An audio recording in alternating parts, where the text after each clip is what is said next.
எனக்கு தெரியும்ண்ணா. சின்ன வயசுல இருந்தே வெள்ளை பேப்பர் பார்க்கும்போதெல்லாம் கை பரப்பறாங்க. அப்படியே கற்பனை ஊத்தா வரும். அப்ப புரியல, இப்ப புரியுது. இப்ப காட்டுறேன் நான் யாருன்னு. இனிமே யாரால என்ன கண்ட்ரோல் பண்ணவே முடியாது. இனி ஓய மாட்டான் அந்த ஓவியம் சீனும். தமிழ்நாட்டுல ஒரு பிரளயமே நடக்க போகுது. எனக்கு தெரியும்ண்ணா.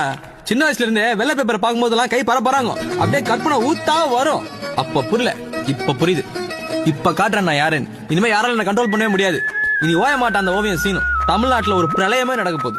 எனக்கு தெரியும்ண்ணா. சின்ன வயசுல இருந்தே வெள்ளை பேப்பர் பார்க்கும்போதெல்லாம் கை பரப்பறாங்க. அப்படியே கற்பனை ஊத்தா வரும். அப்ப புரியல, இப்ப புரியுது. இப்ப காட்டுறேன் நான் யாருன்னு. இனிமே யாரால என்ன கண்ட்ரோல் பண்ணவே முடியாது. இனி ஓய மாட்டான் அந்த ஓவியம் சீனும். தமிழ்நாட்டுல ஒரு பிரளயமே நடக்க போகுது. எனக்கு தெரியும்ண்ணா. சின்ன வயசுல இருந்தே வெள்ளை பேப்பர் பார்க்கும்போதெல்லாம் கை பரப்பறாங்க. அப்படியே கற்பனை ஊத்தா வரும். அப்ப புரியல, இப்ப புரியுது. இப்ப காட்டுறேன் நான் யாருன்னு. இனிமே யாரால என்ன கண்ட்ரோல் பண்ணவே முடியாது. இனி ஓய மாட்டான் அந்த ஓவியம் சீனும். தமிழ்நாட்டுல ஒரு பிரளயமே நடக்க போகுது. எனக்கு தெரியும்ண்ணா. சின்ன வயசுல இருந்தே வெள்ளை பேப்பர் பார்க்கும்போதெல்லாம் கை பரப்பறாங்க. அப்படியே கற்பனை